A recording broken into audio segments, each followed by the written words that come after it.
o la situación médico-paciente, la relación, la comunicación, ¿no?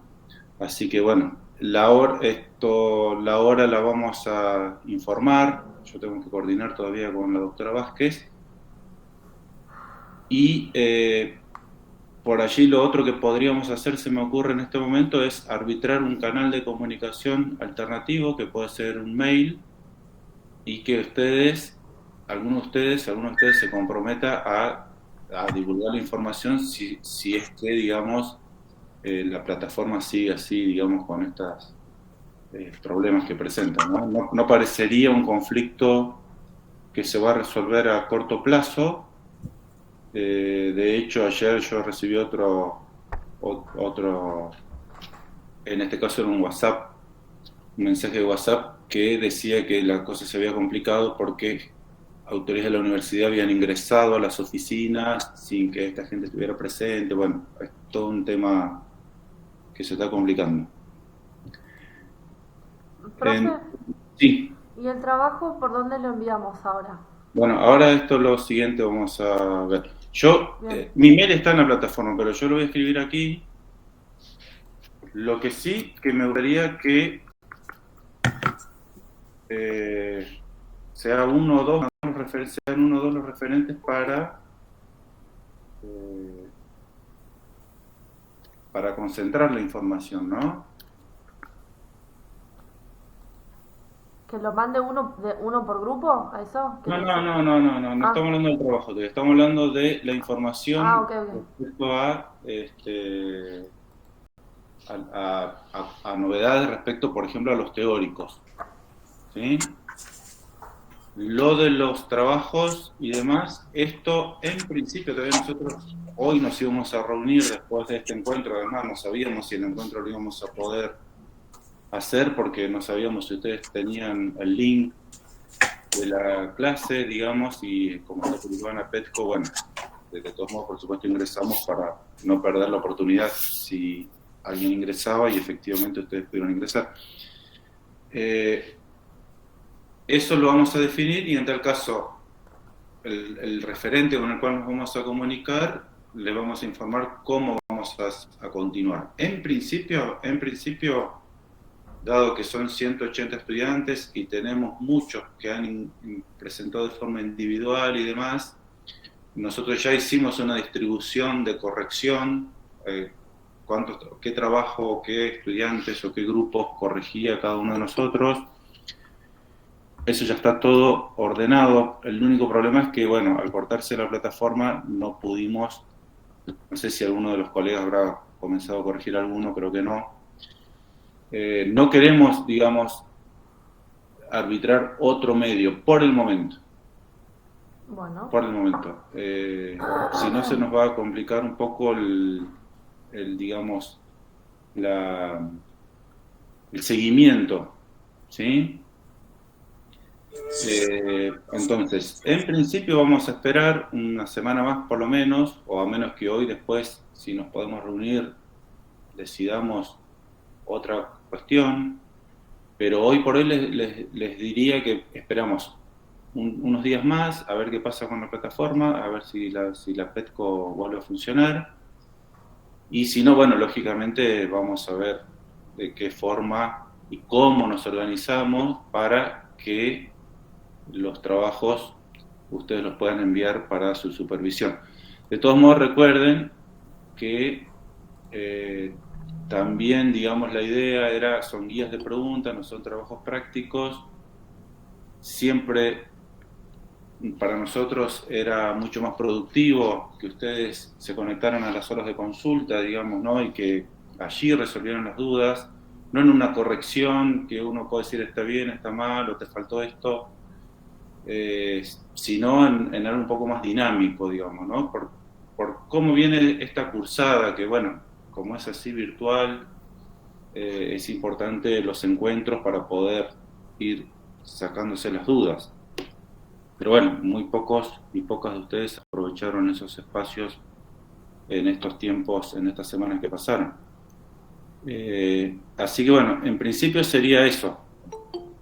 Por el momento no tenemos resuelto otro modo de presentación de los trabajos, de llegar a que decidamos otro modo, se los vamos a informar, y en tal caso, bueno, si la cosa se extiende y si existen dificultades, correremos la fecha del parcial para asegurarnos de que todas y todos hayan podido llegar, digamos, con un proceso más o menos acompañado, de algún modo, a preparar los contenidos, digamos, ¿no? ¿Y cómo nos informarían? ¿Nos informarían el martes que viene o nos informan antes? Por eso, si ustedes me mandan un mail a alguien que ustedes decidan que vaya a ser digamos, la persona de contacto al mail que yo escribí allí, en principio sería ese. Si la plataforma se resuelve, claro, por la plataforma informaríamos. Sí. Ok. Yo me puedo ofrecer si quieren, si están de acuerdo, mis compañeros. Dale, Bueno, dale. ¿verdad? Después Sí, lo genial. ponemos en el grupo de WhatsApp, ¿puede ser? Nosotros tenemos un grupo de WhatsApp que estamos todos de la materia, así Bueno, que entre ustedes lo pasan al grupo y lo Magalí, comparten entre ustedes. ¿estás Magalí en el Buenísimo. grupo? Sí, estoy. Dale, genial. Así que cualquier cosa. Entonces, en principio esperamos una semana. En principio esperamos, claro, esta semana, a ver qué sucede estos días. Yo, no sé, por un lado uno piensa que es una herramienta académica que lleva muchos años ya, pero que en los 2 últimos años pasó a ser como el principal medio educativo, digamos, en la universidad, y a su vez nos permite estos encuentros así, digamos, virtuales y este seguimiento virtual. Pero por otro lado, con eso uno diría, bueno, la universidad, las autoridades deberían estar preocupadas y resolver esto cuanto antes, ¿no? No sé en otras asignaturas, o si todas las otras que ustedes están cursando son todas presenciales, pero nuestra asignatura encima está como atravesada por un montón de cuestiones, ¿no? No, porque Sí. fisiología, por ejemplo, tenemos los backup y estamos, o sea, también hay bastante virtualidad con fisiología. ¿Bastante cómo, perdón? Bastante virtualidad, digo, con fisiología, Claro. así que se tiene que solucionar pronto, esperemos. Claro. Sí, con bioética lo mismo. Estábamos en el mismo tema, porque también teníamos que entregar un trabajo y eso, y bueno, Bien. dijeron que se tenía que esperar hasta que se solucione. Hola, Gustavo. Y sí, Libero el micrófono. Hola, ¿cómo están? ¿cómo te va? Perdón. Si nosotros tuviésemos el plantel completo de docentes, también podríamos haberlo solucionado Claro, con la presencialidad, que era lo que yo le escribí hoy a Florencia, claro. el correo, de que también nos pasa esto, de que haber renunciado a tantos docentes y ser tanta la cantidad de alumnos, no podemos pasar a la virtualidad a la presencialidad en este momento, porque no tenemos cómo absorber semejante cantidad de alumnos, siendo pocos, ¿no? Siendo tan pocos docentes. Entonces, sí o sí no nos queda otra que continuar con la virtualidad, pero bueno, ahora pasó esto. Claro. Digamos. Mari, ¿levantaste la mano? ¿O? sí, yo en realidad lo que quería consultar es si por ahí podía, en el mismo mail con el que se va a contactar con Magalí, podía enviar el material en PDF, que a veces lo tienen los archivitos como para no ir atrasándonos, digo. Está muy Por ahí bien. no te Sí, un sí, ratito, sí. pero un poquito. Eso está bien, podríamos Sí, eso está bien. Yo les mandaría el link de la clase, ¿sí? Y el material bibliográfico. Ujú. Y más o menos podemos armar una... Un drive por ahí, profe. sí, claro, bueno, el link sí, podría ser un drive. Sí, y ahí subir todo. Claro, es más fácil así. Sí. Porque Ok. pasa el link del drive y entramos todos y ya está toda la documentación ahí. Tal cual. Ujú. Bien, muy bien. Bueno, vamos a armar esto. Sí, por un lado lo que dice Doris, y por otro lado, bueno, hoy justamente volví a hablar con la secretaria académica respecto a si ya se reunió el consejo, cuándo se van a reunir. Me informan que se reúnen a fin de mes, recién, que supuestamente el desdoblamiento de la asignatura y APS, todo esto que venimos hablando, y que va a permitir que ustedes también definan cuándo cursar, o seguir cursando, mejor dicho, se trataría recién a fin de mes. Y que esto ya estaría, digamos, como políticamente viable, ¿no? Pero bueno, hasta que no esté, yo se los digo y se los vuelvo a repetir ahora, hasta que no esté la resolución, hasta que no tengamos en mano el papelito, no se borren del CIU, no se borren de la PETCO, porque bueno, no sabemos tampoco cómo va a resultar esto. Entonces, eso también hace que, de hecho, tenemos asignado horas, creo que yo les había comentado, en el laboratorio de simulación, ¿sí? Pero bueno, no nos hemos organizado todavía por este motivo, porque nos parece injusto que por ahí algunos o algunas puedan concurrir y el resto no, entonces Claro, se complica. exacto.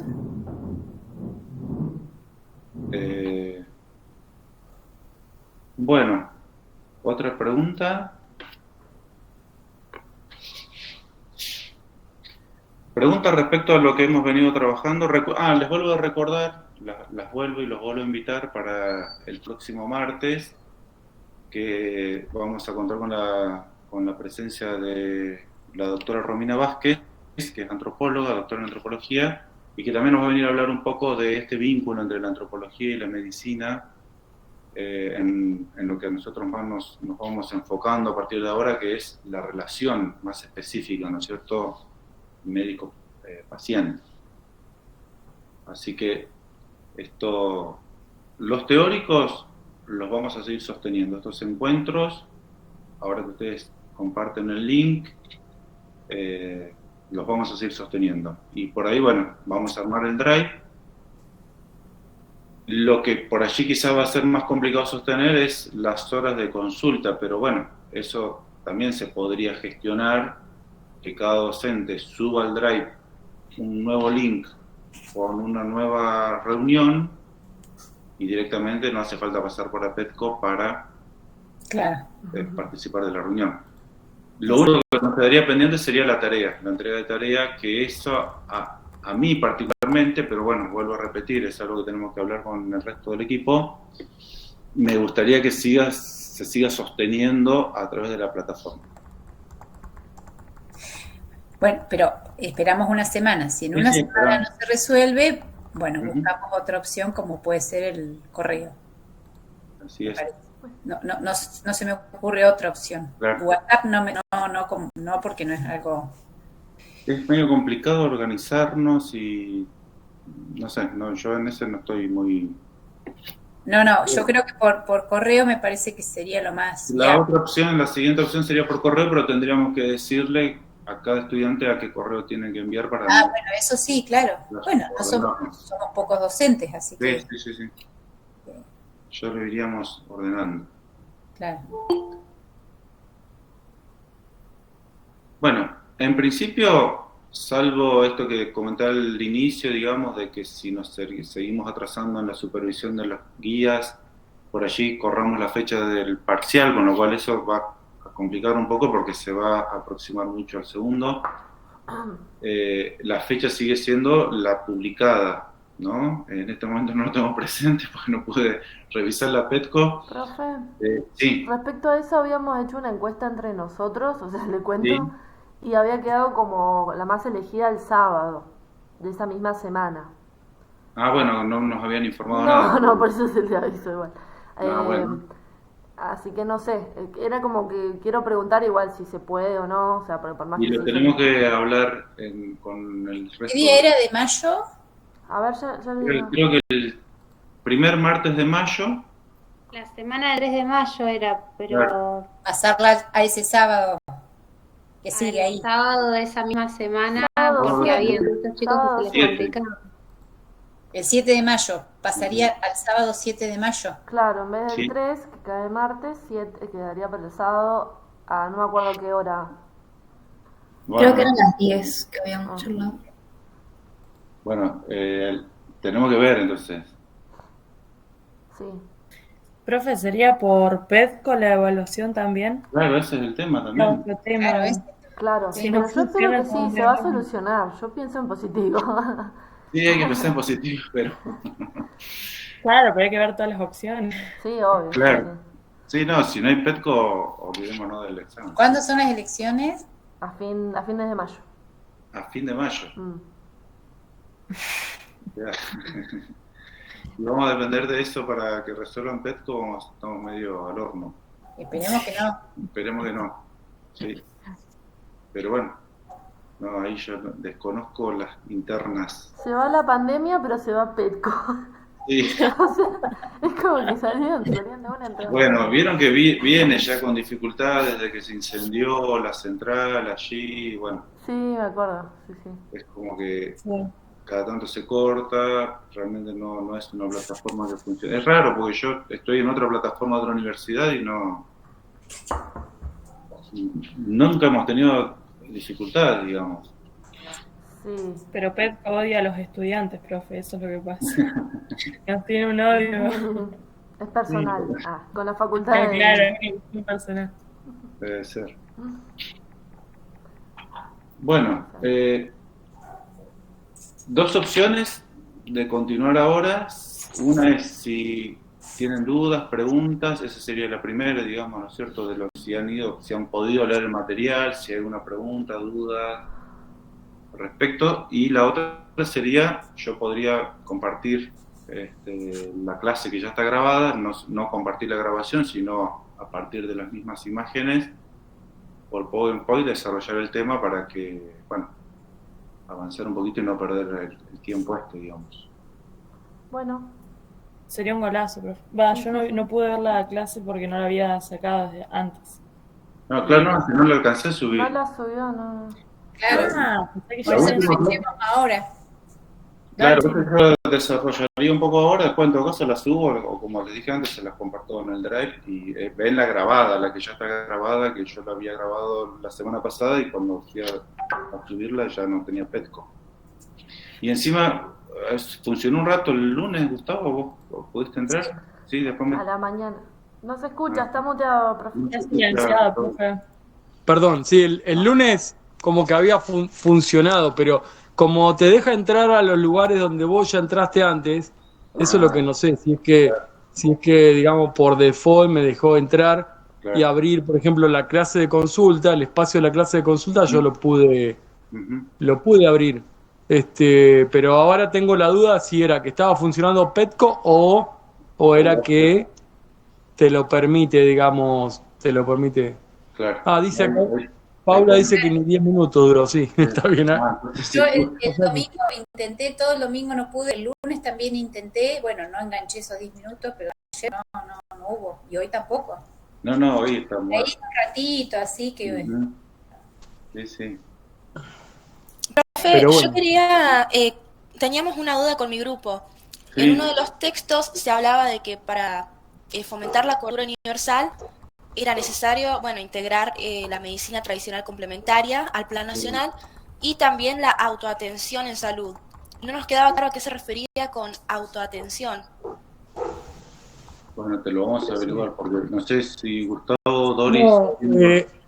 No, lo de la autoatención, creo que en algunas provincias de nuestro país se implementó como lo que sería, por ejemplo, para control de niños sanos o prácticas de puericultura que, digamos, se juntaban los vecinos por ahí con la guía, con el acompañamiento de alguien y hacían como evaluación, por ejemplo, de los niños sanos de forma comunitaria, ¿no? O sea, tener una balanza, pesarlos, medirlos, charlar sobre alimentación, sobre otro tipo de cuidados de la infancia. Digamos que en algunas provincias, recuerdo por ejemplo Formosa, que lo implementó en algún momento, no me acuerdo también si Corrientes o Misiones. Digamos, eso podría ser como estrategias de autoatención, ¿no? Que se implementaron en algún lugar, digamos, sin participación de personal de salud. Pero una guía de salud debía haber, o, alguien de la comunidad, un Sí, guía es una, de la fue- comunidad y alguien de salud que con conocimiento, no digo que tenga que ser, había lo que había era como un agente sanitario, pero es esto que se llamaba salud en manos de la comunidad, claro. eh, que era como una estrategia que se implementó yo recuerdo, Formosa y creo que no sé si Misiones y Corrientes, pero como autoatención, eso, digamos, pero no estaba tanto vinculado, más que nada estaba vinculado con el tema de un control de salud o digamos o cuestiones digamos con niños sanos Claro, de forma así como grupal, ¿no? cuidados básicos cuestiones básicas del cuidado de un niño, digamos. Sería el primer nivel de atención, que ¿cuál es el primer nivel de atención? La casa, digamos, la familia. Como cuidados básicos me refiero. Sí, eso es lo que yo conozco como estrategia que se haya implementado, ¿no? Por ejemplo, Neuquén no tiene, y Río Negro creo que tampoco tienen cosas de autoatención, lo que se podría llamar autoatención, porque autoatención se puede confundir mucho con, por ejemplo, automedicarse, no sé, me duele la cabeza, digamos, si me tomo un ibuprofeno, eso alguien lo podría considerar como autoatención también, ¿no? Autocuidado, pero con la guía de una persona con ciertos conocimientos, por ejemplo, para control de niños sano, puericultura. Sí, exacto. O como... en las cosas. Sí, utilizando por ahí que las comunidades, sus saberes, sus conocimientos, digamos, sobre crianza, sobre alimentación, sobre, qué sé yo, sobre prevención de enfermedades.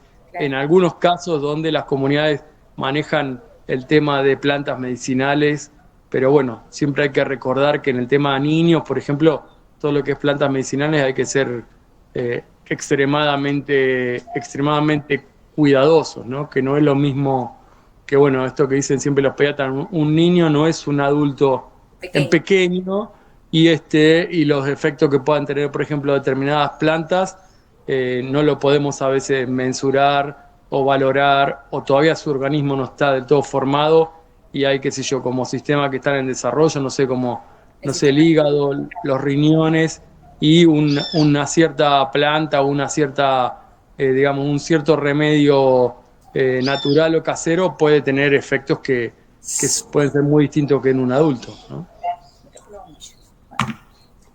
No sé si se contestó la pregunta, chicos, de este tema. Sí, profe, se entendió. Muchas gracias. Bueno. Esto vos lo leíste en el artículo de la OMS, la compañera que preguntó. Sí, en uno de los textos, no me acuerdo en cuál, pero era en uno de esos. Igual eran dos. Bien. A ver, otra pregunta, mientras tanto, aprovechamos, yo voy buscando la clase. No tengo preguntas.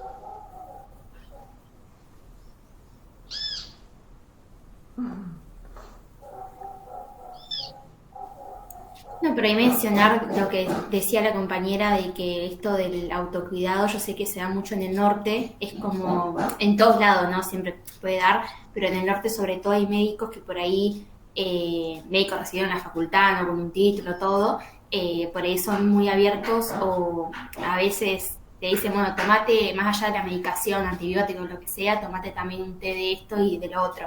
Pero yo sé en adultos, no sé en el caso de los niños. Eso es muy común y como que ya están acostumbrados también por la cultura y eso. Están.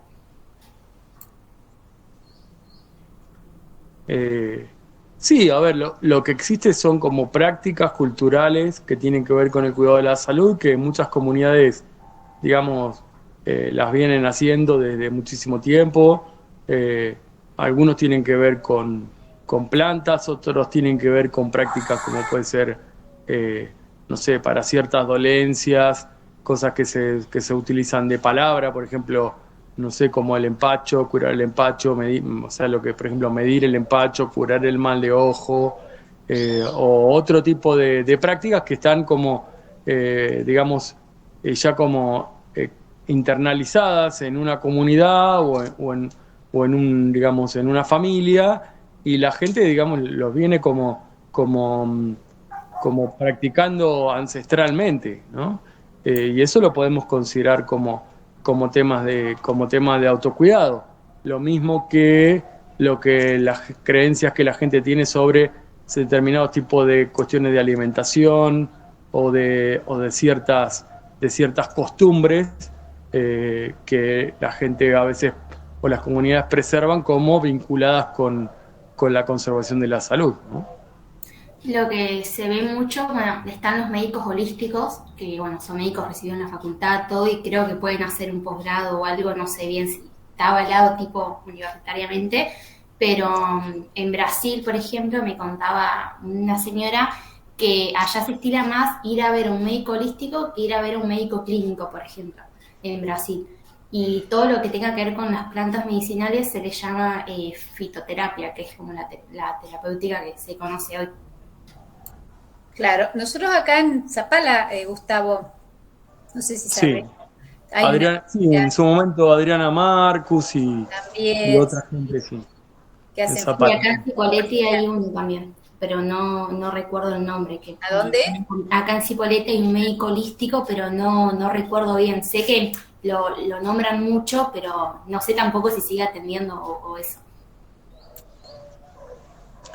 Sí, lo de la medicina holística es como algo, me parece que como, no sé, como que muchas cosas o muchos tipos de prácticas pueden entrar dentro del concepto este de medicina holística. No sé, por lo menos en nuestro país, no sé si está considerado como así como hay, no sé, médicos homeópatas o hay gente que hace medicina ayurvédica o medicina antroposófica o gente que practica, no sé, medicina china.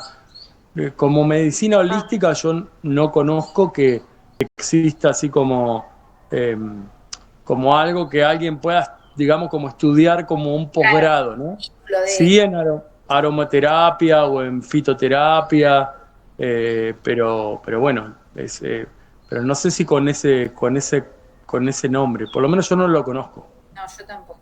Sí.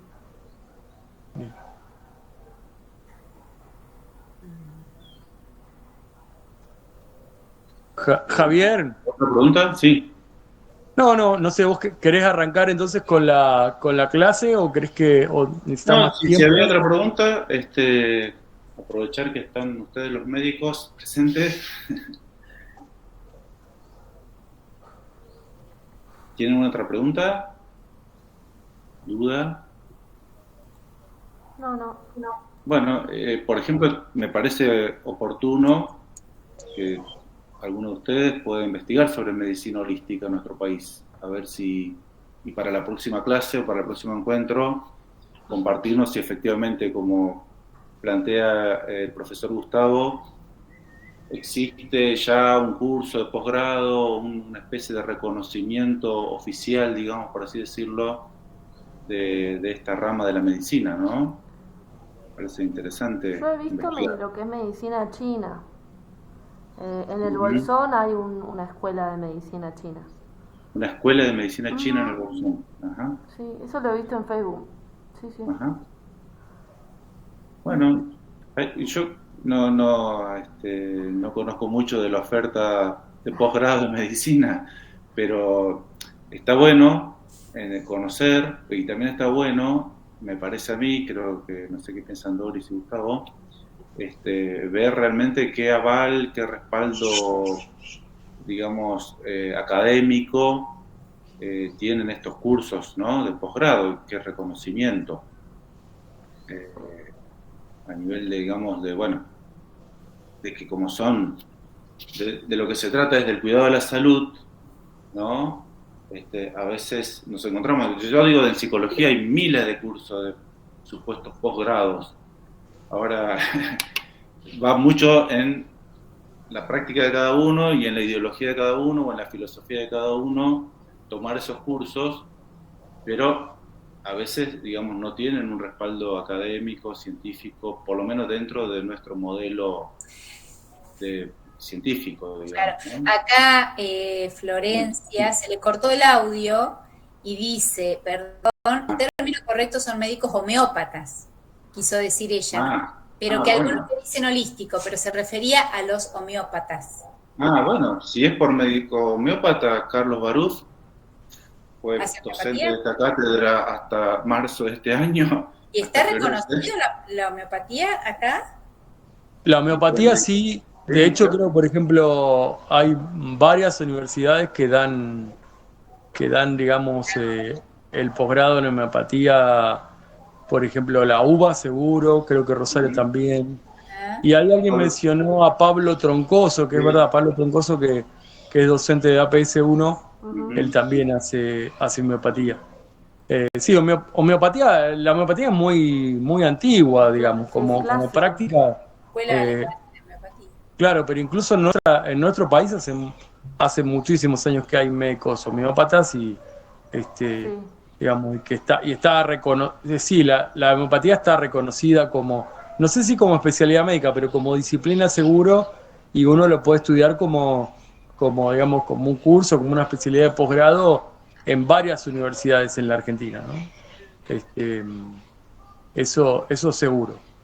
Yo te Bueno, digo, como si les interesa el tema, hay una clase grabada en la plataforma, solo que está oculta porque, bueno, corresponde a años anteriores y tendríamos que pedirle autorización, en este caso al profesor a Carlos Barús o al doctor Carlos Barús, para hacerla pública. Pero también yo me comprometo, si les interesa, a invitarlo a Carlos para que nos dé una clase, digamos, acerca de qué es la homeopatía y que entra dentro de esta línea, digamos, o esta área de estudio de la medicina, porque a veces también esto, ¿no? Como, bueno, recién estamos hablando de holístico y en realidad era homeopático, pero es que así a veces sucede, ¿no? De que a veces no podemos diferenciar bien las diferentes ofertas, por así decirlo, ¿no es cierto?, que actualmente existen y que no son tradicionales. Tradicionales desde el punto de vista no de la medicina tradicional, que ese es otro término que a veces utilizamos como digamos, confuso, sino que tradicionalmente la medicina nos ha ofrecido, digamos, ¿no?, las especialidades en un área del cuerpo. En este caso son especialidades en otro tipo de enfoque terapéutico, ¿no? Si les parece, ¿les interesa? A los estudiantes, las estudiantes. O nos puede grabar un pequeño video, o me puede decir, bueno, que haga público lo que está y que después intercambiamos en un momento un encuentro. Bien. Sí, está bueno. Es muy interesante. Bueno.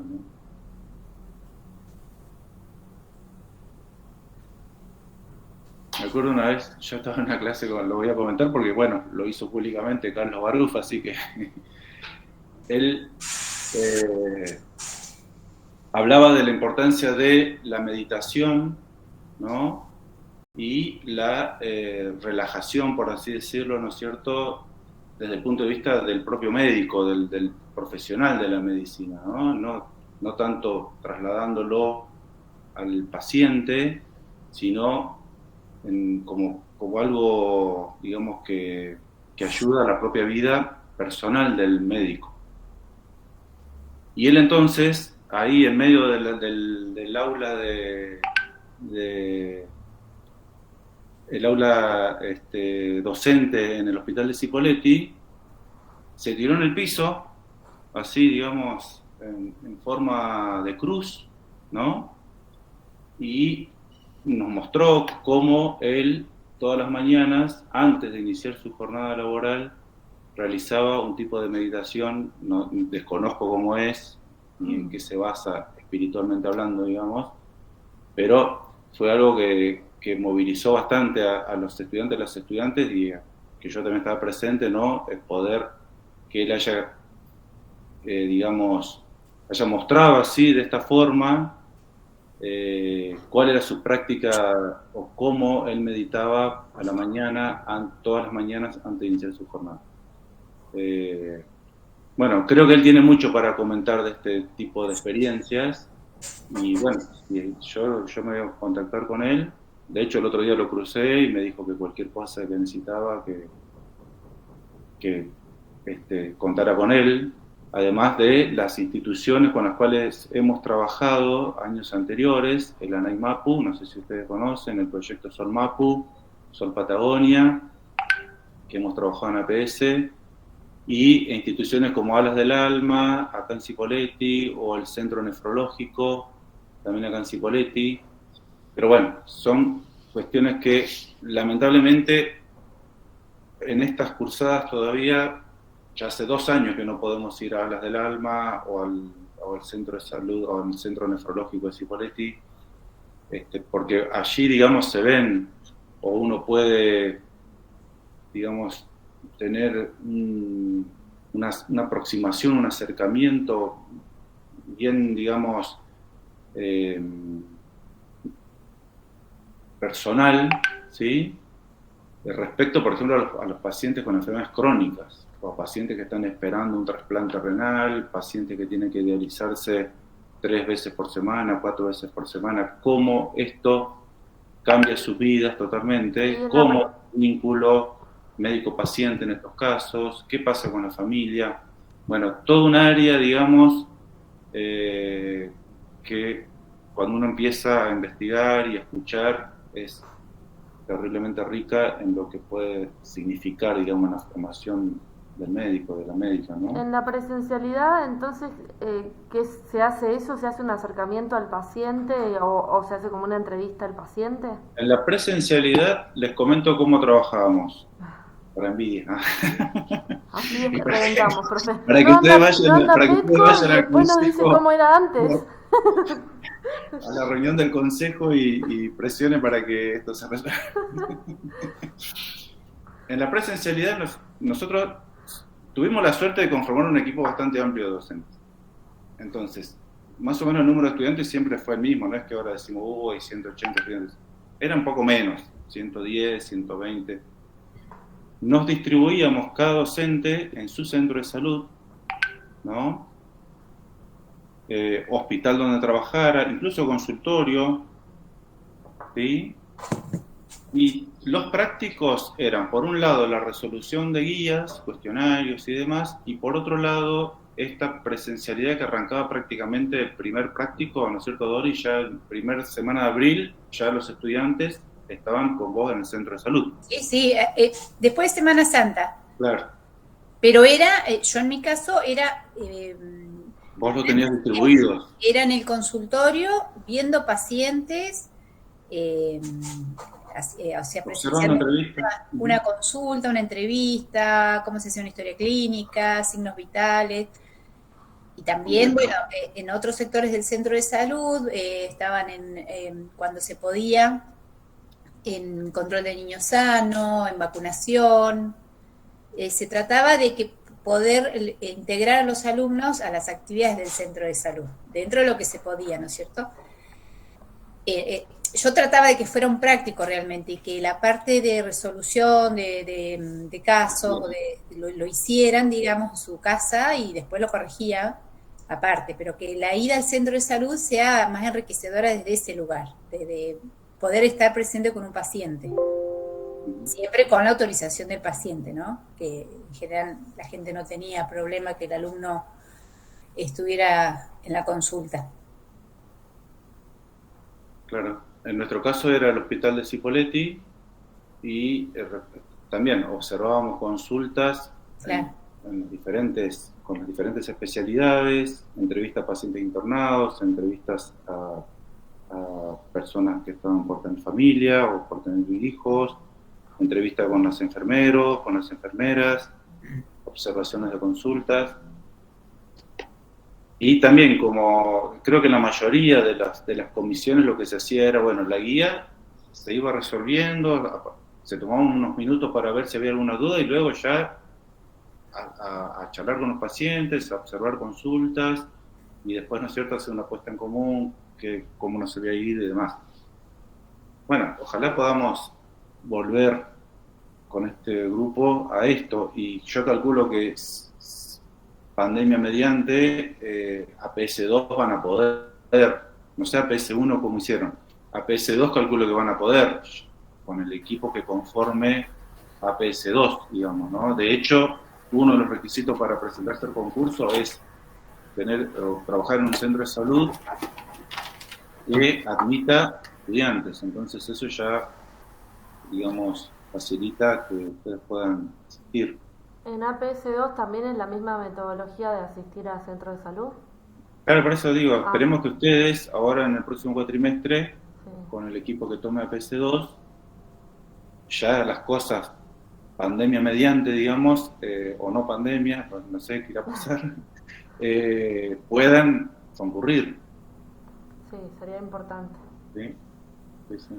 En nuestro caso acá en Cipolletti, APS2, hace ya varios años, trabajamos en el proyecto de Solmapu, que es un proyecto de escuela promotora de salud, que no es lo mismo que salud escolar, sino que es, digamos, es un equipo de salud trabajando dentro de una escuela.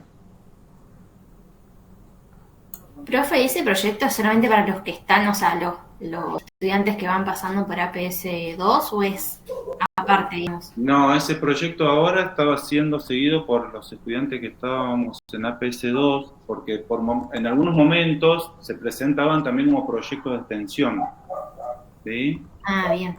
De hecho, surgió como un proyecto de extensión y luego se dio continuidad todos los años, todas las cursadas de APS2, digamos, con diferentes proyectos, pero ya no como proyecto de extensión, sino digo proyecto como proyecto de la cátedra, por así decirlo, ¿no? O sea, nos reuníamos con los estudiantes, nos reuníamos con los docentes y los profesionales de la fundación, y entre todos se decidía, más que nada en función de la demanda de lo que los docentes solicitaban, se trabajaba una temática. Por ejemplo, alimentación, higiene, vacunación, lo que fuese que en ese momento se veía en la comunidad educativa como necesario. Entonces se realizaban talleres, se trabajaba con los niños y niñas de los diferentes grados, con los padres, ¿sí? A ver, acá hay en el chat. El simulador está en Tordos, sí. El simulador está en Tordos. Sí, yo decía que ojalá podamos Sí, ir. tenemos reservado el espacio y todo para el simulador. De vuelta, no tenemos, a ver, garantía de que todas y todos puedan concurrir.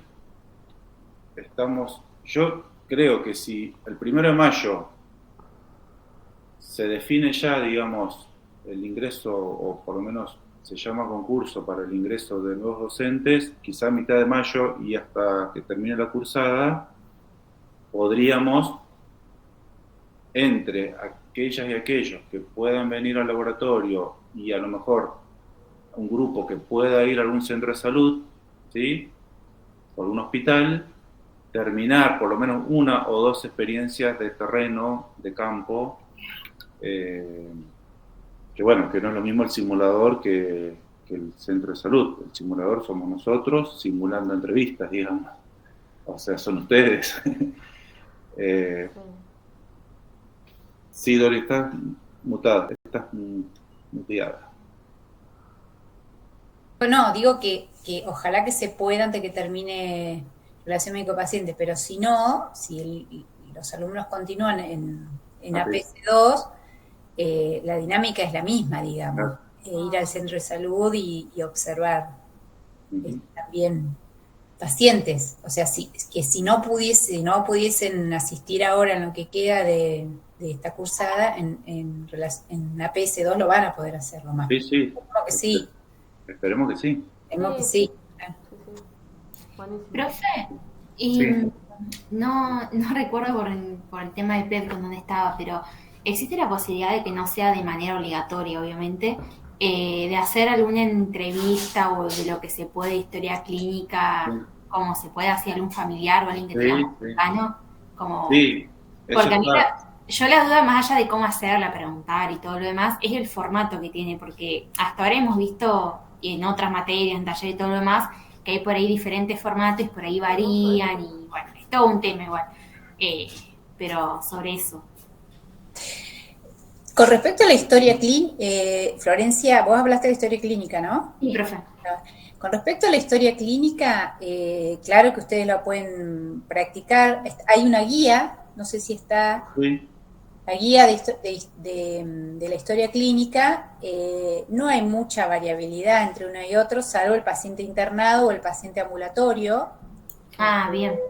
No hay mucha, o la historia clínica orientada al problema, que también se lo menciona, pero que no es la que se usa No se utiliza. actualmente. Claro. Acá en Salud Pública, en Neuquén, bueno, yo trabajo en un centro de atención ambulatoria, no estoy internada, en internación, pero no hay mucha diferencia. O sea, hay diferencia entre paciente ambulatorio, me quiero referir, e internado, sí, hay algunas diferencias. Pero sí ustedes lo pueden ir en base a la guía que hay de historia clínica, la pueden practicar entre ustedes o entre familiares. Buenísimo, Sí, profe. de hecho, cuando se dé el tema, que es ahora, empezamos con comunicación, entrevista clínica, historia clínica, Claro. en estos encuentros Claro. próximos Claro, sí, sí. se da el tema y Como la idea para tener un acercamiento o algo.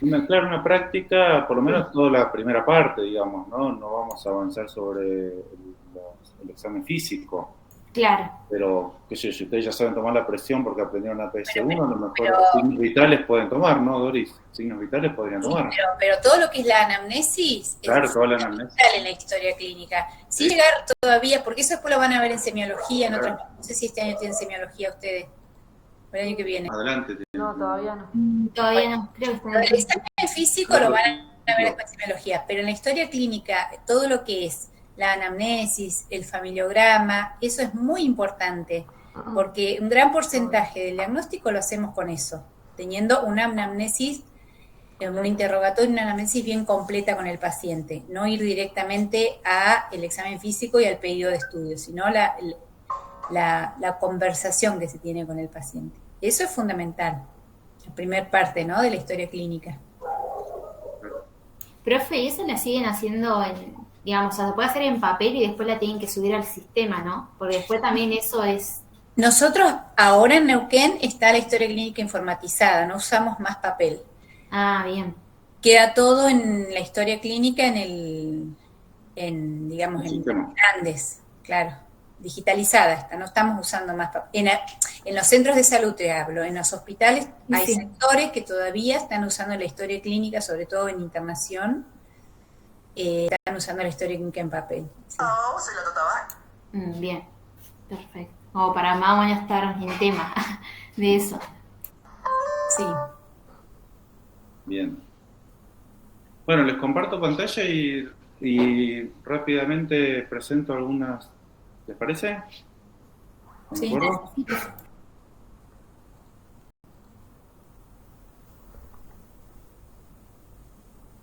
Bueno, ustedes me dicen, porque yo ahora no los voy a ver y cualquier cosa me preguntan, me interrumpen, ¿sí? Ahí se ve. Sí, sí. Sí, se ve. Bueno, esta unidad, que sería la unidad 3, ya como dije al principio, ¿no es cierto?, nos vamos metiendo un poquito más en lo que es el analizar, el comprender, digamos, el poder situarnos. Bueno, ahí me están pidiendo ingresos, esperen un segundito. A ver, admitir. Yo Sí. quiero ver la pantalla, no puedo ver la pantalla ampliada. Te veo a vos. Ahí, sí, probablemente veas Sí, a mí me pasa lo mismo. un costado y veas. Sí, así veo. Bueno, Sí. Digamos, es probable que ustedes este tema, bueno, ya lo hayan visto. Un poco la idea es reflexionar, volver a repensar algunas cuestiones, ¿no es cierto? Y yo arrancaba esta clase con estos dos principios, por así decirlo, o ideas, o digamos,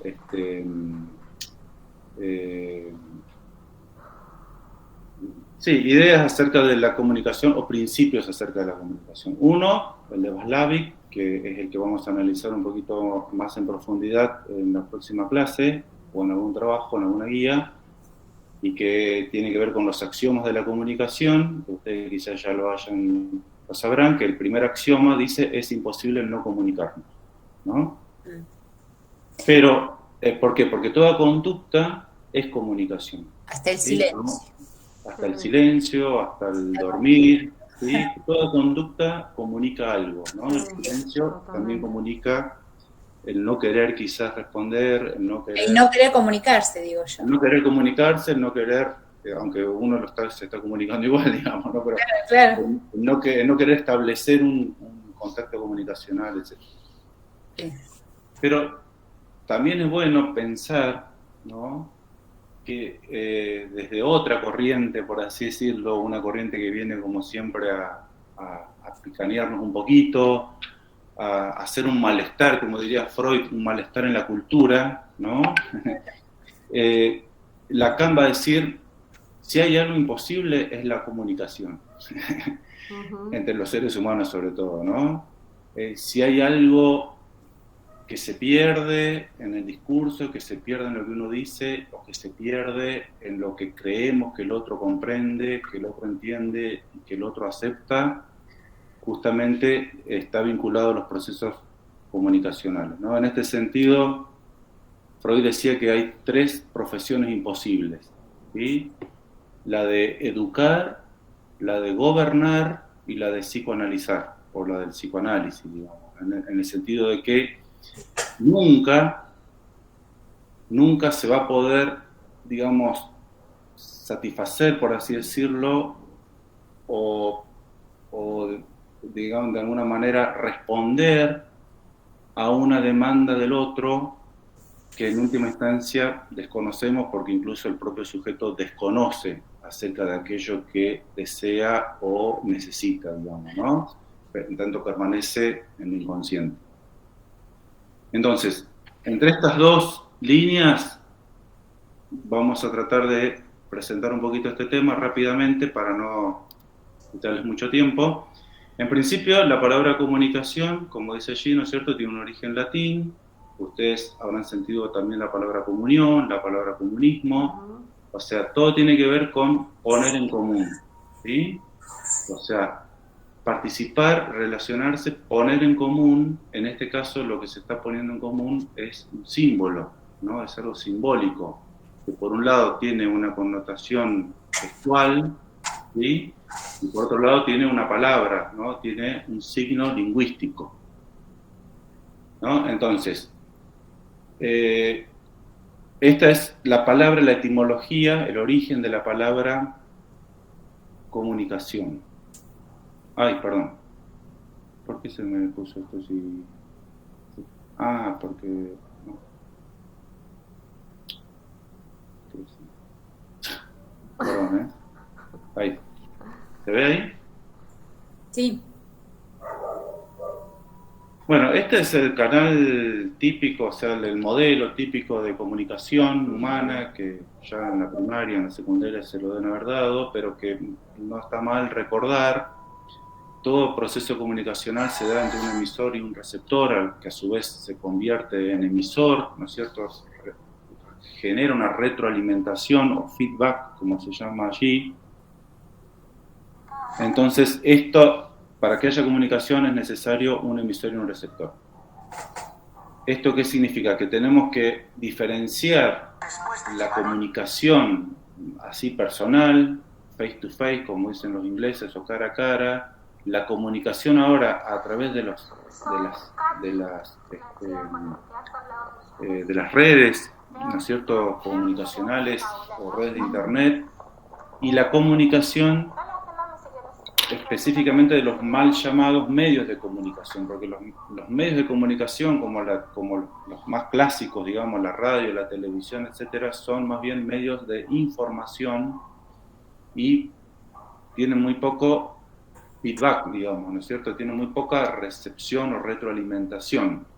O sea, el noticiero tiene que transmitir una noticia y la transmite sin importarle cómo impacta en la comunidad, o quizás sí importándole, ¿no?, buscando un impacto en la comunidad, buscando un impacto en los individuos, pero no hay esta posibilidad de retroalimentación en el momento, digamos, que haga que el emisor modifique su emisión del contenido, como puede suceder en una comunicación cara a cara.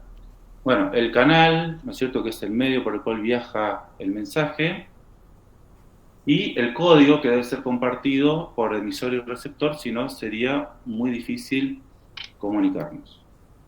Bueno, lo que vamos a ver en esta presentación son estos tres aspectos de la comunicación, que es la codificación, el contexto y las barreras o ruidos de la comunicación, porque creo que consideramos que esto son variables que se deben tener en cuenta en la consulta médica o en la situación médico-paciente. Bueno, el código, como dije recién, ¿no es cierto?, es el instrumento por el cual nos comunicamos, y tenemos que diferenciar un código verbal, que es el idioma o la lengua, también llamada lengua materna, o sea, el idioma que hablamos, esto es el idioma que aprendimos a hablar porque nos hablaron en ese idioma. Si nos hubiesen hablado en chino, hubiésemos aprendido chino, o sea, por eso se llama lengua materna, ¿no? Que también es llamado digital. Y el lenguaje o el código no verbal, gestual, que acompaña muchas veces al código verbal, ¿sí?, que acompasa, más que acompañar, acompasa el código verbal, y que justamente cuando hay una falta de acompasamiento, podemos dudar de lo que el otro nos está queriendo comunicar, ¿no? Esto lo vamos a ver cuando vemos los axiomas de la comunicación como una patología de la comunicación, y al que llamamos analógico. Bien, esto se lo dejaría a los médicos y a ustedes. Esto, en la clase grabada está un poco más desarrollada la idea, no la voy a desarrollar ahora aquí, pero, o sea, ustedes ya saben, por fisiología, por anatomía, hay muchas más áreas que intervienen. De hecho, creo que interviene toda la corteza cerebral en el lenguaje, ¿no? Pero si estoy leyendo va a intervenir el occipital, y después aquí hay ¿alguien puede decirme cómo se conecta esa área visual a Wernicke o a Wernicke y a Broca? Pero a lo que voy es que existe una herencia genética, ¿no es cierto?, una estructura anatómica y fisiológica capaz de aprender cualquier idioma, ¿no?, en el ser humano, capaz de aprender más de un idioma. De hecho, hay muchas personas bilingües, trilingües, etc. Pero que su puesta en funcionamiento y su, digamos, capacidad máxima de desarrollo, ¿no?, también vinculada al pensamiento, porque pensamos con palabras. Piaget y Vygotsky han tenido una discusión acerca de qué es primero en el desarrollo del infante, digamos, ¿no? Si el pensamiento o el lenguaje. Si primero hablamos y después pensamos, o si primero pensamos y después hablamos. Es bastante difícil de discernir. Vuelvo sobre la idea de esta imagen, es que estas estructuras, salvo que haya un daño cerebral, un problema en el desarrollo intrauterino, ¿no es cierto?, estas estructuras vienen preparadas para desarrollar las funciones, así como todas las estructuras de nuestro organismo, ¿no? Y las del sistema nervioso sobre todo, sistema nervioso central. Ahora, para que la función que vamos a llamar ya, que es una función psíquica o simbólica, se dé, se necesita, lo que dijimos al principio, alguien que nos hable, ¿no? Se necesita estar en un mundo simbólico, se necesita estar en contacto con un otro, ¿sí? En la primera infancia, por supuesto, al nacimiento, con criadores, con los padres, con aquellas personas encargadas del cuidado. ¿Qué pasa cuando esto no se da? Cuando esto no se da, como se ha observado en casos de niños salvajes, llamados niños salvajes, que son niños criados, abandonados en los bosques, en las selvas, criados por animales, o hay un caso en internet, que después yo les voy a pasar el link para que lo busquen, una niña en Estados Unidos, en Los Ángeles, que cuando nació, a los pocos meses, su papá la encerró en un sótano, y solamente él le llevaba comida, le hablaba nada, no le decía nada, le hablaba muy poco, y cuando la descubren a esta niña, ¿no es cierto?, aparte de tener dificultades en la marcha, en la posición y demás, porque estaba mucho tiempo sentada, no hablaba, ¿no? No había desarrollado lo que fisiológicamente había recibido como posibilidad. Bueno, el código verbal entonces se asienta en estas estructuras, sobre todo Wernicke, que permite comprender el lenguaje, Broca, que permite expresarlo, ¿no? Por eso está cerca del área motora y todo esto. Ya pasando un poquito a la cuestión más social y simbólica del código verbal, vamos a diferenciar, ya sobre lengua hablamos, el uso de la lengua, ¿no? El uso de la lengua se denomina habla, ¿no? Es cómo hablamos la lengua, ¿sí? O sea, cómo hablamos, en nuestro caso, la lengua castellana o la lengua española, los argentinos hablamos la lengua española diferente de lo que pueden hablar los paraguayos, por ejemplo, los chilenos, o dentro o otro país de Latinoamérica que hable español. Colombia, qué sé yo. Colombia, Venezuela, ¿sí? Que ahora nos vamos mimetizando, ¿no es cierto? Y vamos haciendo una gran patria, pero hay diferencias que tienen que ver con las regiones, ¿no?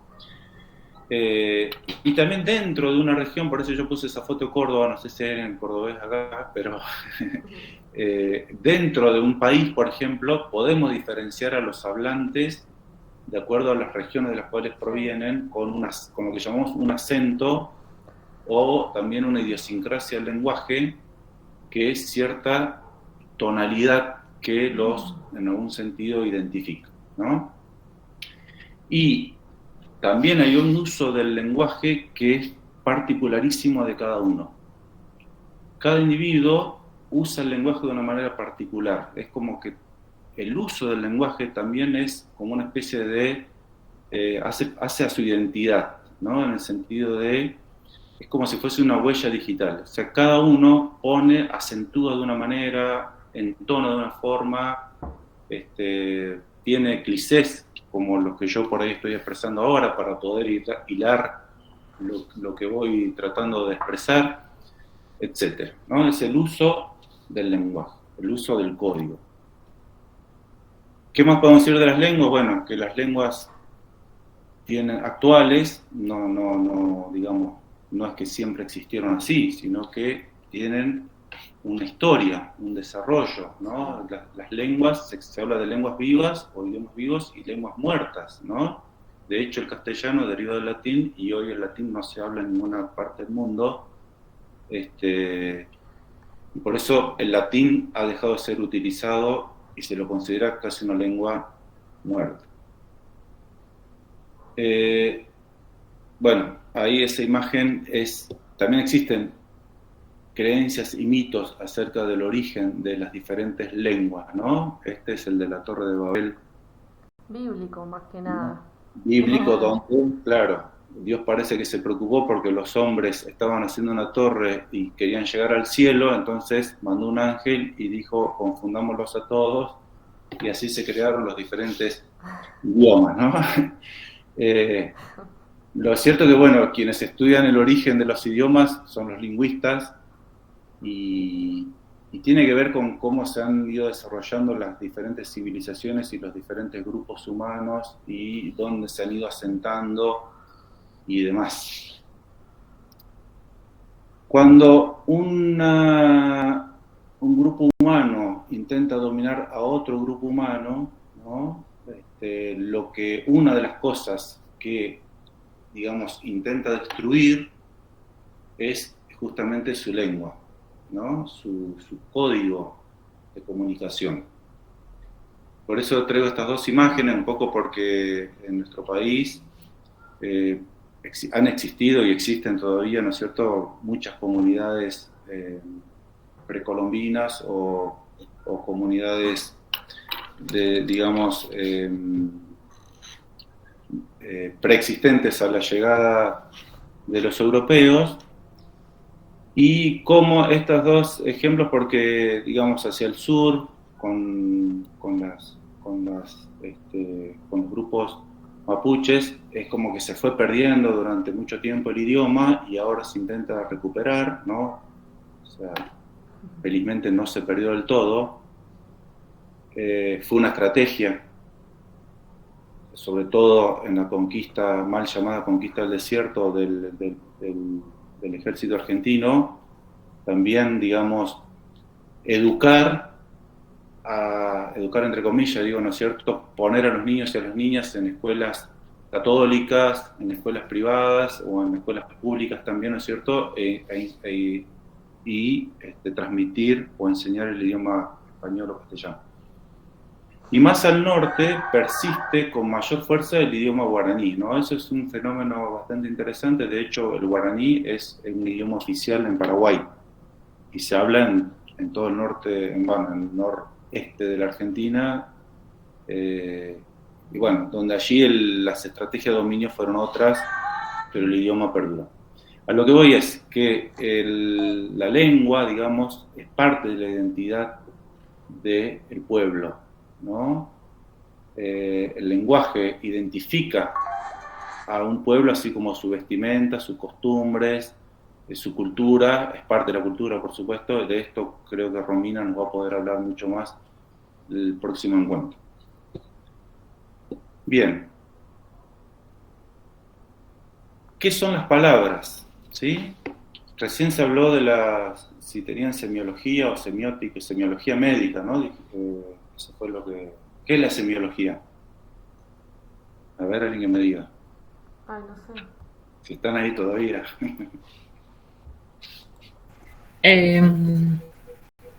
Uy, qué difícil para describirlo. O sea, como que tengo un concepto, pero no sé cómo ¿Cuál es es. el concepto que tenés? Como que sería el accionar de, o sea, ser, no sé, no quiero meter la pata. Logos, Pero pienso en, logos, ¿recordás qué significa? ¿cómo? Logos. Como que estudia puede ser los síntomas de las enfermedades, esos tengo, Bien. algo así. Como que es un instrumento para detectar tal patología. Exactamente. Es más complejo. Exactamente, va por ahí un poquito, ¿no? Logos significa estudio y semio significa signo. Entonces, los signos y los síntomas. Signos y síntomas. La semiología médica estudia los signos y los síntomas, ¿sí? Que tiene el paciente para poder arribar a un Diagnóstico. El paciente viene con síntomas, por lo general, ¿no? Corríjame, Dores, y el médico busca signos. O sea, lo que está buscando el médico es que se corrobore lo que el paciente trae como demanda, como consulta, como motivo. Me duele el estómago. Entonces, ¿a dónde va a ir el médico? No va a ir a revisar el cuello, ¿no? Está bien, quizás después forme parte de Puede ser una contractura, profe. Podría ser, ¿no? Pero primero se va a ir guiando por lo que el paciente dice. Ojo, a veces el paciente miente, pero bueno, eso es otro tema. Es verdad. O a veces un dolor referido. Claro, dolor referido. El médico busca los signos y los síntomas para arribar a un síndrome, ¿no es cierto? De qué es lo que le está pasando al paciente. Exactamente. Entonces, la semiología médica, la semiología en última instancia es la ciencia de que estudia los signos. Existe una semiología médica, así como puede existir una semiología lingüística, digamos, ¿no? Porque las palabras son signos también, ¿sí? Se llaman signos lingüísticos. Y estos signos, en el caso del síndrome, digamos, ¿no es cierto?, lo que se establece es una vinculación del síntoma y el signo, ¿no? Entre lo subjetivo y lo objetivable, digamos, ¿no? Lo objetivo, ahí voy, por ese lado voy buscando un diagnóstico. En cuanto a las palabras, lo que se establece es una relación entre el significante y el significado, ¿no? El significante es la palabra en sí, ¿sí? Lo que se llamaría allí el concepto, ¿no? Y el significado es aquello a lo cual refiere la palabra, ¿no? Y acá viene una de las cuestiones que Lacan va a plantear respecto a este segundo principio que estaba allí, que es imposible muchas veces comunicarnos, ¿sí? Voy a tratar de sintéticamente explicarlo. Posible no comunicar. Cuando yo digo mesa, ¿no? Todos sabemos de qué estamos hablando, ¿no? Acá la mía hace ruido, miren. Sí. La mía floja. Pero esta mesa para mí tiene un significado más allá de la mesa. Esta mesa, así media enclenque como está, la heredé de mi padre, digamos, ¿no? Es toda de madera y la preservo. Tiene un significado afectivo, exactamente. Entonces, todos sabemos de qué hablamos cuando hablamos de mesa, o cuando hablamos o decimos cualquier sustantivo o adjetivo o verbo, ¿no? Estamos estableciendo esta relación significante, ¿no? El tema es que muchas veces lo que significa, digamos, para cada uno de nosotros puede diferir de lo que significa para el otro que está intentando transmitir un mensaje, ¿no? Así como ahora hablamos de esta mesa y a mí quizás me despertó un recuerdo, una respuesta emocional, podríamos decir, por ejemplo, la palabra casa, y ustedes pueden estar como médicos o en una consulta médica llenando la historia clínica y hablando de la vivienda, ¿no? Porque hay una parte en la cual tenemos que indagar cómo vive la persona, dónde vive, cómo está su casa, etc. Tanto el médico como el paciente van a saber que están hablando de la casa. Pero si este paciente no tiene casa, perdió la casa, lo están por echar de la casa, no puede volver a su casa, no, todo lo que signifique para él hablar de la casa, de su casa, quizá difiera de lo que este médico, que sí tiene su casa, que no tiene problemas en que quizás se le termine el contrato y no pueda renovarlo porque no tiene dinero, o perdió bueno, en fin, no sé si me explico, o sea, no tengo una hipoteca sobre la casa, por así decirlo, ¿no? Tenga asegurada su casa. No lo echaron de la casa. No lo echaron de la casa, no vive entre cuatro chapas, ¿no? Entonces, allí se establece muchas veces, no es la imposibilidad, entiendan, o sea, no es que no vamos a saber de qué estamos hablando. Sí, pero por ahí es lo que le genera emocionalmente al paciente hablar de eso, por ejemplo, de la casa. Lo que no vamos a saber es lo que estamos despertando. Claro, exacto. Eso. Y que a veces nos va a requerir una escucha diferente, ¿no? Que va a tener que ver con escuchar no solo la palabra, que a veces incluso no está, ¿no es cierto, Doris? A veces el paciente queda como sin poder expresar. Sí, claro. Y ahí ver lo gestual, ¿no? Y tratar de ver la forma en la cual restablezco o sostengo la comunicación, ¿no? Porque ahí hay algo que no se está pudiendo decir y que por ahí es importante, ¿no? Para el diagnóstico, para el tratamiento, para el seguimiento, para buscar ayuda en otro medio, con otros integrantes del equipo de salud, etcétera, y que si lo paso, me pierdo la oportunidad de cumplir con mi rol de una mejor manera. Bien. Los signos lingüísticos son arbitrarios también, ¿no? Se han construido a lo largo de la historia, ¿no? Porque no hay nada en la mesa que signifique mesa. Por ahí en inglés uno diría table, no sé si lo pronuncio bien, y uno dice, bueno, tabla, bueno, con una tabla se hace la mesa, capaz por eso los ingleses dicen tabla, pero también después podemos decir, bueno, pero ¿qué hay en la tabla? ¿Qué hay en la palabra tabla de tabla? No hay nada. ¿O qué hay en la palabra perro de perro? Más bien sería, quizá tendríamos que decir babao, como dicen los chicos cuando empiezan a identificar los perros por el sonido, que recién se escuchaba ladrar uno, ¿no? Esto es, quizás en sus orígenes muy primitivos, las palabras guardaban un vínculo con los objetos y con los hechos. Pero con el uso, a lo largo de cientos de años, vamos a decir miles de años, ¿no es cierto?, se han ido trastocando. Y hoy por hoy también se está trastocando el uso del lenguaje, ¿no? No estamos ajenos a esto. De hecho, bueno, los lingüistas, los sociólogos deben estar muy atentos a todo lo que pasa con el uso del lenguaje, porque también hay una cuestión respecto a la palabra, ¿no? Que la palabra o con el lenguaje identificamos los hechos, ¿no? Describimos los hechos y aquello que no puede ser nombrado es porque quizás no existe. Entonces, aquello que no se venía nombrando, quizás debamos empezar a nombrarlo, o aquello que se venía nombrando de una forma, quizás debamos nombrarlo de otra, para darle un cabal reconocimiento, ¿no? Pero bueno,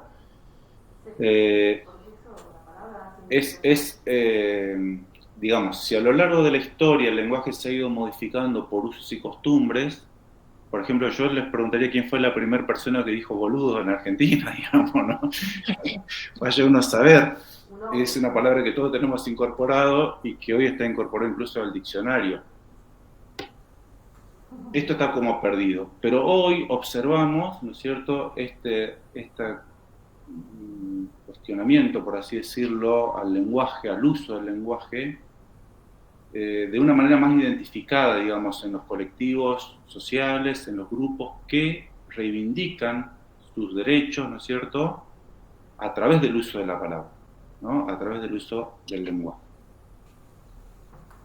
Bueno, y acá está Václavic con su principio es imposible no comunicar, y Lacan, que por ejemplo esta frase que dice usted puede saber lo que dijo, pero nunca lo que el otro escuchó, ¿no? Esto sintetiza un poquito lo que estábamos diciendo recién.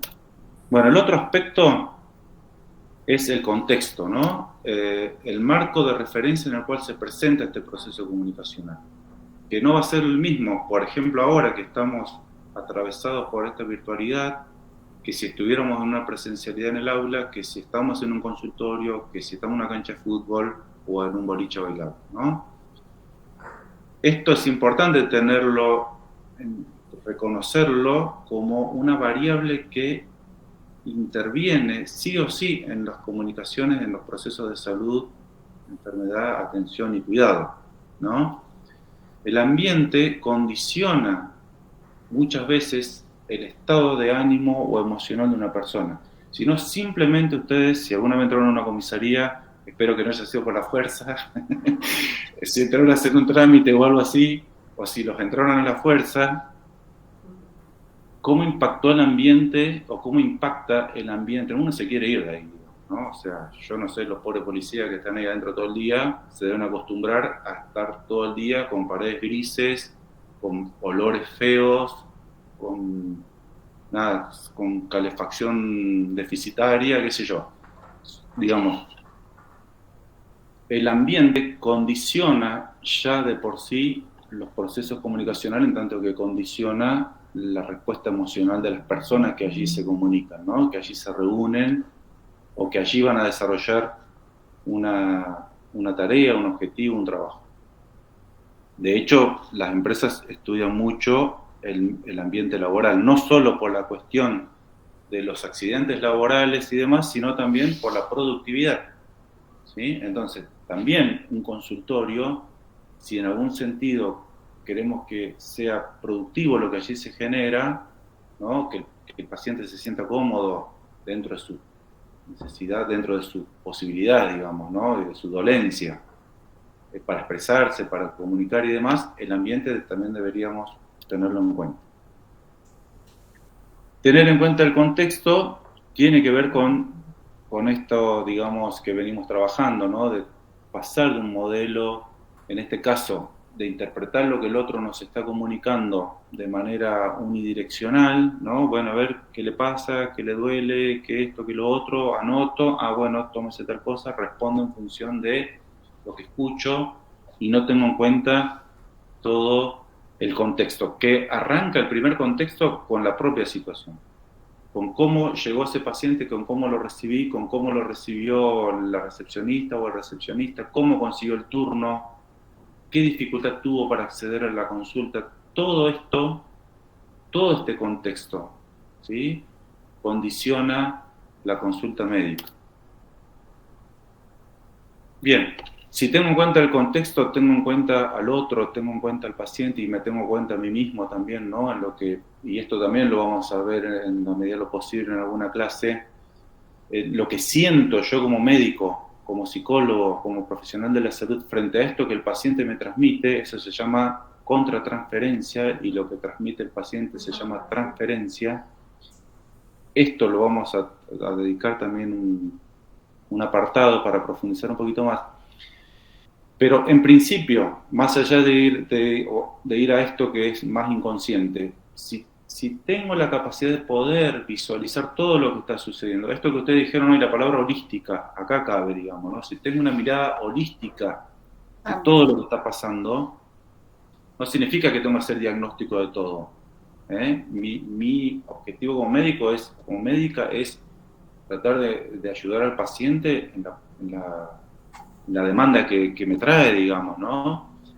Pero si no tengo en cuenta todo el contexto, bueno, y no construyo, acá como dice aquí, ¿no es cierto?, una relación de significación compartida en algún sentido, bueno, voy a seguir en una posición unicausal, unidireccional, causa-efecto, y no voy a poder, digamos, tener una mirada más dialéctica, por así decirlo, u holística, como mencionaron. Bueno, esto es en la teoría general de los sistemas, en la clase es cómo los contextos se van ampliando, digamos, ¿no? Si consideraron, por ejemplo, un pediatra allí atendiendo a una niña en ese contexto íntimo que es un consultorio, bueno, ¿qué pasa con la familia? ¿Qué pasa con la escuela? ¿Qué pasa con el juego? ¿Qué pasa con las instituciones, con los abuelos, etcétera? ¿Y qué pasa con las políticas? ¿Qué pasa con el trabajo de los padres? ¿Qué pasa con todo el contexto que envuelve a esa niña que está allí siendo atendida? No es que voy a estar 2 horas preguntando, sino que tengo que tener esta mirada, ¿no? Amplia, ¿no? En la medida de lo posible, sí. No, quería comentar nada más que a veces en la consulta del médico general, el médico de familia, esto es tan amplio que yo siempre le digo a los alumnos, no es que en la primera consulta yo tengo que resolver todo. Primero tengo que estar muy atenta a la agenda, a lo que trae el paciente, a lo que le urge al paciente. Y seguramente enfocarme en eso. Y seguramente en las otras consultas, porque seguramente voy a hacer un seguimiento del paciente, voy completando todo esto también. A veces en la primera consulta no puedo hablar de cosas que pasan en la familia, de cosas que pasan en la escuela o en el ámbito laboral, pero sí a medida que voy construyendo esa relación médico-paciente me puedo ir interiorizando un poco más y voy como cerrando todo, ¿no es cierto? No en la primera consulta voy a pretender saber todo del paciente, conocer todo del paciente. De hecho, justo me pasó con una paciente que hace un año que vengo siguiendo por un dolor crónico. Bueno, después de un año logra contarme lo que realmente le estaba pasando. Después de un año de consulta, de confianza, de seguimiento casi te diría quincenal. Bueno, entonces ahora podemos empezar a trabajar y ahora también accedió a una consulta con psicología, ¿no? Que a veces lleva tiempo. Y te llevó un año. Así que... Con esta paciente me llevó un año y eso que soy bastante... de seguir al paciente, pero bueno, no es son los tiempos del paciente, ¿no? Claro. Que vos supiste respetar también, porque quizás si vos avanzabas muy sobre el... Iba a ir más. No iba más, indudablemente. Sí. Muy probable que no fuese más. Sí, así es. Pero bueno, volviendo a esto, no querer en una primer consulta resolver todo. Así es. Lleva más o menos tiempo, depende del paciente, sí. Tal cual. Bueno, no interrumpo más, perdón. No, por favor, es todo siempre bienvenido. Bueno, esto, una forma de contextualizar es informándome, ¿no? O sea, esto que acabo de decir es un poco una síntesis, ¿no? O sea, yo en la medida que me informo, o sea, que obtengo datos, que reconozco los hechos, que tengo paciencia también, como dijo Doris recién, ¿no es cierto? O sea, 1 año le llevó hasta que obtuvo un dato. Fíjense, un dato muy significativo. Fíjense, quizás ahora Doris podría decir, tengo un diagnóstico. Sí. O sea, claro. El diagnóstico ya estaba, pero ¿por qué Claro, le pasaba eso? claro, sí. ¿Por qué? Finalmente puedo comprender, finalmente Exacto. cierro. Comprender lo que realmente le está pasando, sí. Y entonces apuntar la estrategia de tratamiento también a otros lugares. Exactamente. Y como dice allí, ¿no es cierto? Reduce el desorden, o sea, reduce la incertidumbre. Ahora vos te podés manejar un poco más firmemente con esta paciente, sabiendo lo que efectivamente le está sucediendo en su vida, ¿no? Exacto. Y podés quizás si vos, como dijimos recién, las primeras entrevistas le hubiese dicho, no, usted tiene que ir a la psicóloga porque esto, porque lo otro, qué sé yo, no viene más porque en realidad ni entendiste lo que le estaba pasando. Entonces, esto de tener paciencia y escuchar, y a informarse y reconocer los hechos, es fundamental para poder intervenir. Sí, que también uno con los años con los años que tengo de médica, yo ya sabía lo que le estaba pasando, pero me lo tenía que decir, me lo tenía que comunicar ella y decir. Exactamente. Bueno, y el otro punto que les había comentado que incluíamos en esta presentación es la de contemplar un poquito cuáles son las barreras o cuáles pueden ser o a qué llamamos barreras o ruidos de la comunicación, ¿no?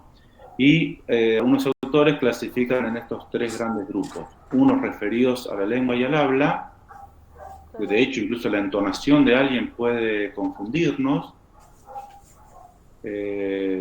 y el uso del idioma, por supuesto, un idioma diferente o un idioma, por ejemplo, el intercambio de palabras en diferentes idiomas. No sé si hay alguien acá del norte, de Misiones o de los límites con Brasil, pero hay zonas, por ejemplo, de Misiones donde directamente ya se habla lo que se llama el portuñol, ¿no? El portuñol es una persona está hablando y les está hablando en castellano y de pronto sigue hablando en portugués y después vuelve al castellano y mezcla palabras en castellano y en portugués, porque bueno, así ya se habla en esa zona. Entonces, esto puede ser un ruido, entre comillas, en el sentido de que yo voy acá, qué sé yo, recién recibido el médico, me voy a laburar a Andresito, en el norte de Misiones, y entiendo la mitad de lo que me están diciendo hasta que empiezo a entender el habla de la gente, digamos, ¿no? Lo mismo en el interior, en las consultorios,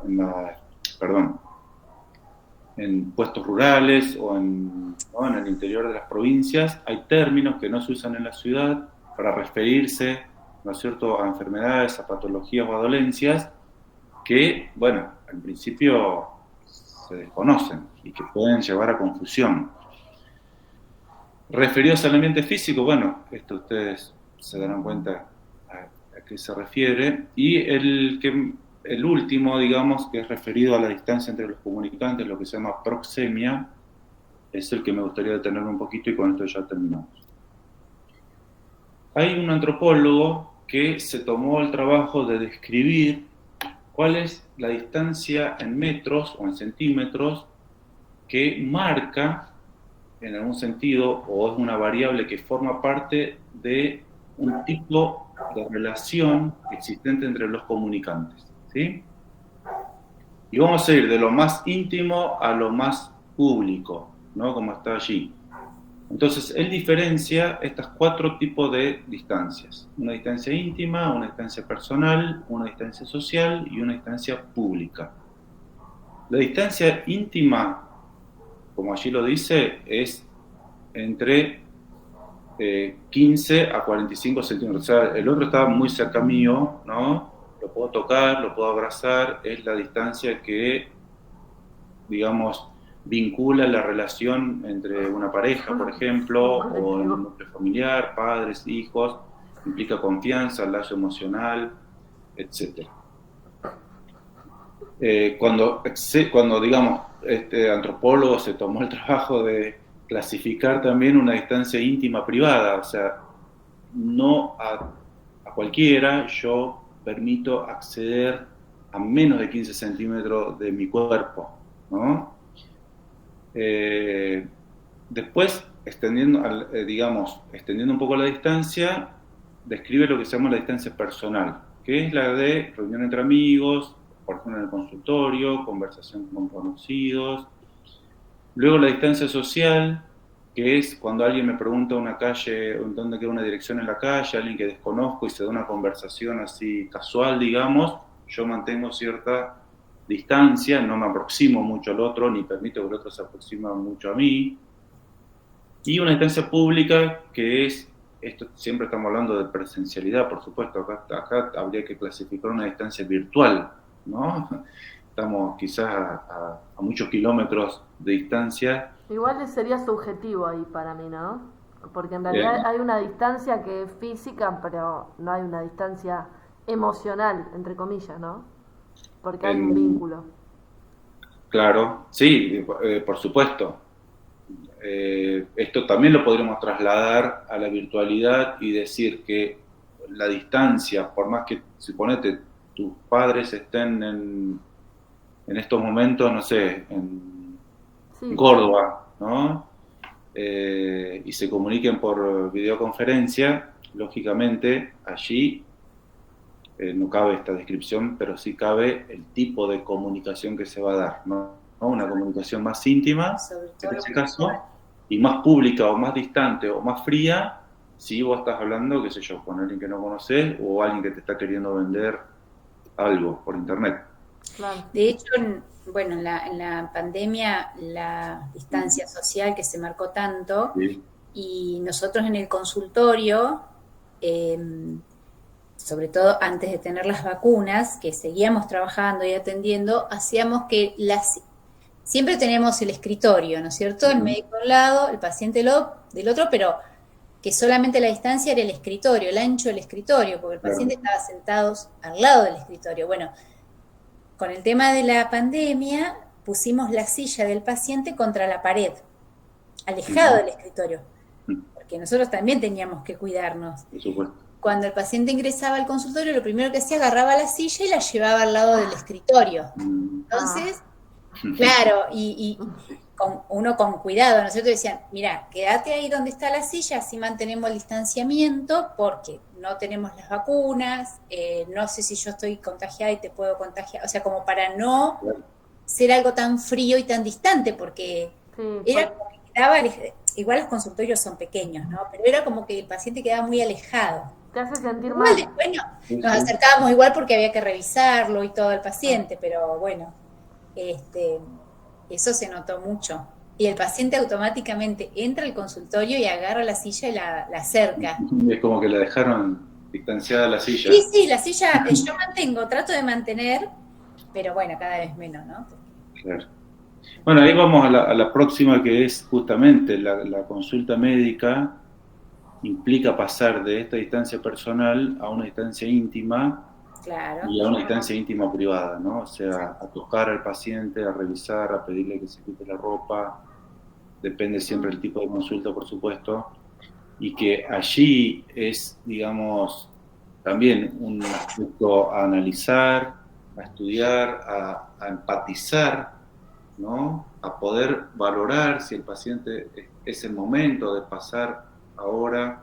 Lógicamente, a ver, nosotros estamos hablando de cuestiones ideales, ¿no? En una urgencia, en una situación de vida o muerte, nada de esto, digamos, juega la vida del paciente, siempre va a jugar la vida del paciente por encima de estas cuestiones, ¿no? Pero no son cosas que siempre se den, a menos que uno sea emergentólogo y esté preparado para eso. En la consulta médica, por lo general se da esto, o como comentó recién Doris, 1 año para que la paciente se sienta lo suficientemente confiable o tenga suficientemente confianza, digamos, la suficiente confianza para expresar algo que le está pasando y que tiene que ver con su dolor crónico. Fíjense ustedes, ¿no? Dolor crónico. ¿Qué es lo que duele allí, no? Bueno, esto, en síntesis, es lo que teníamos preparado. Preguntas, comentarios.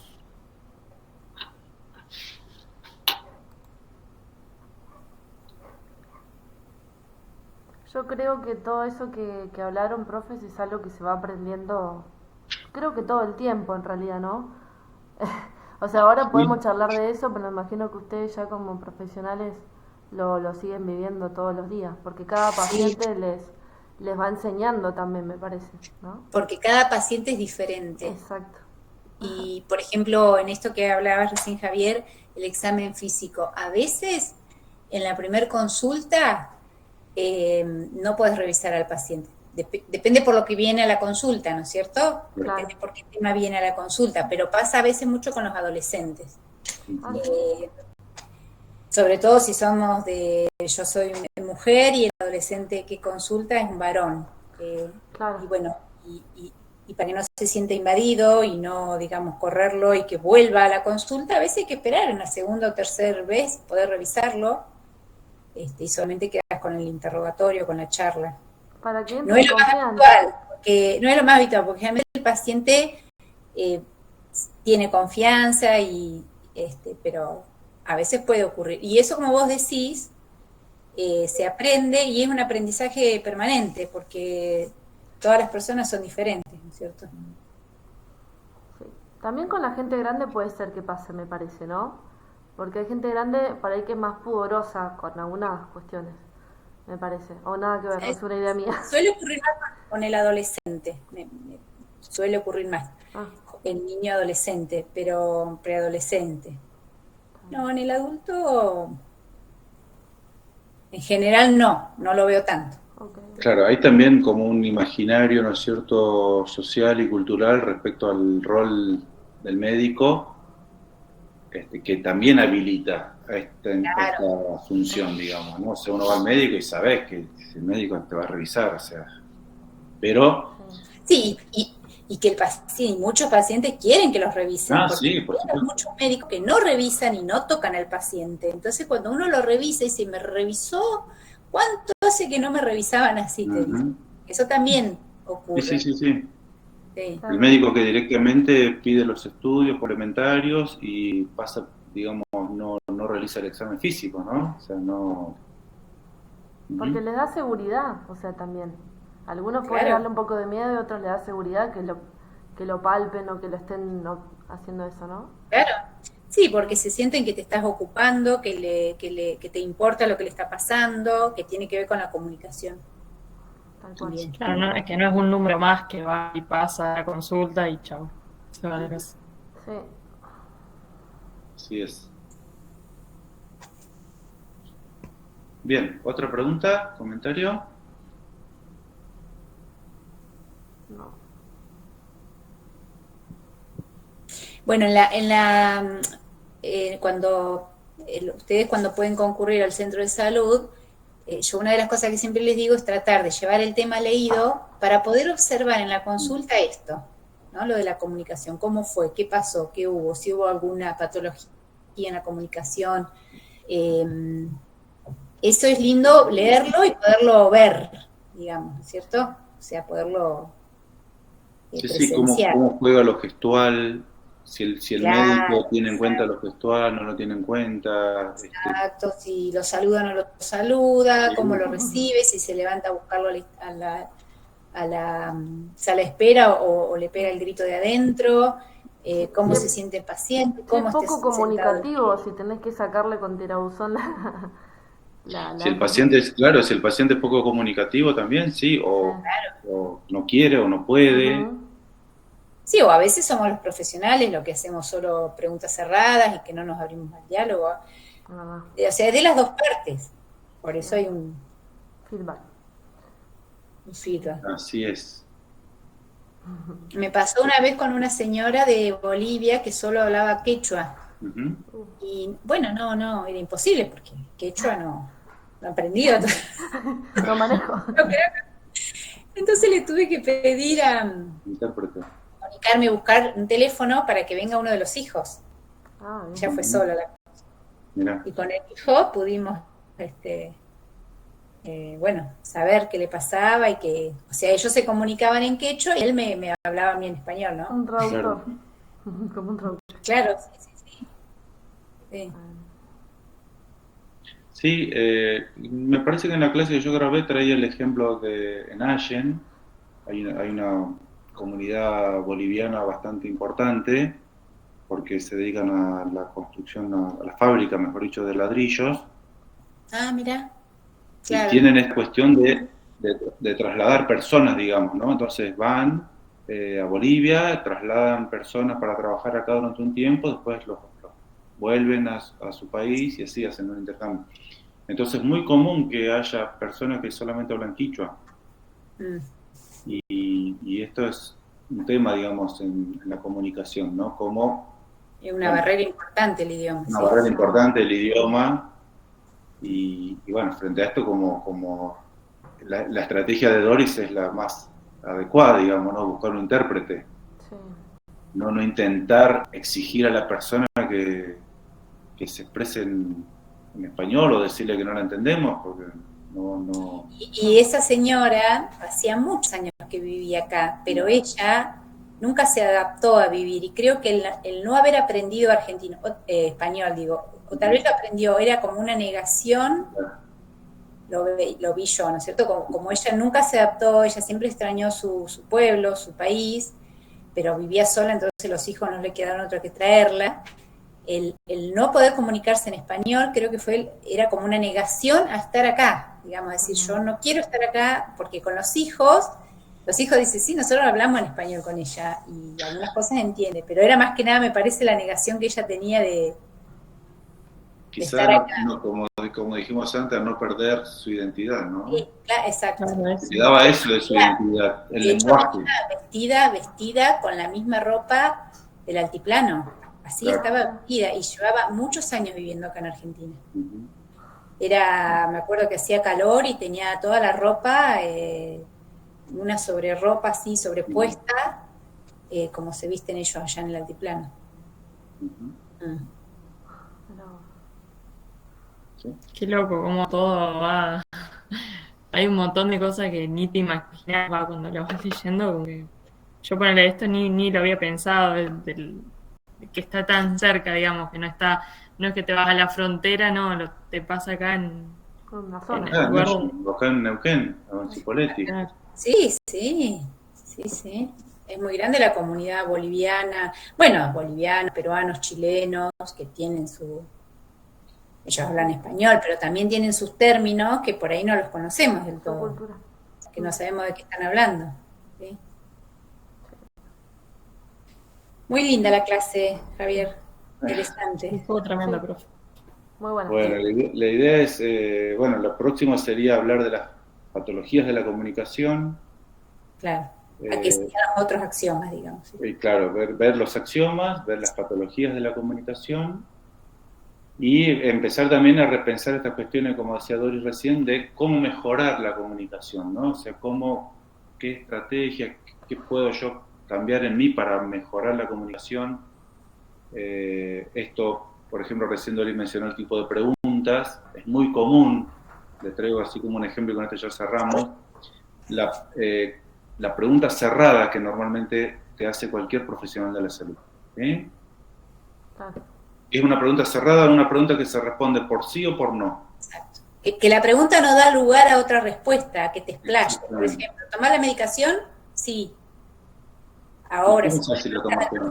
¿cómo estás tomando la medicación? Entonces, ese tipo de pregunta que es abierta te da lugar a que el paciente responda de otra manera, que se explaye más. Lo había dado eso. Sobre la todo profe eso en pasada. personas que son... Ah, perdón, profe. No, No, perdón. está bien. Sobre todo digo estas preguntas en pacientes que es difícil la comunicación, que no hablan, porque hay otros pacientes que le tenés que pedir que se callen, Obvio. como orientar un poco pero sobre todo en personas que no son pacientes, en personas donde el diálogo es muy estrecho, muy corto, muy, digamos, Limitado. que no, muy difícil, claro, Sí. claro, sí. ¿Ibas a decir algo, Caro? Y lo de las preguntas cerradas lo dio la profe Mercado en el seminario de lactancia, que decía cómo, o sea, cuáles eran las palabras con las que tenías que arrancar la oración para que no te queden esta respuesta sí o no. Claro. Y bueno, era Bien. Bueno, recuperen esa información, los que hicieron el seminario, les va a venir bien. Bueno, si no hay otras preguntas, podemos ir finalizando aquí. Quedamos entonces, no sé si ya se retiró la compañera que puso el mail. No, profe, estoy acá. Ah, bueno, mandame vos un mail, a mí así ya me queda. Bueno, Y hasta que funcione la PETCO, bueno, vas a hacer un poco, con Carla tenemos estudiante tutor, vas a ser un poco la tutora, la intermediaria, ¿sí? bueno. Bueno, Magalí. Entonces, ven. Bueno, nos vemos entonces el próximo martes. Sí, nos vemos. Listo. Está bien. Bien.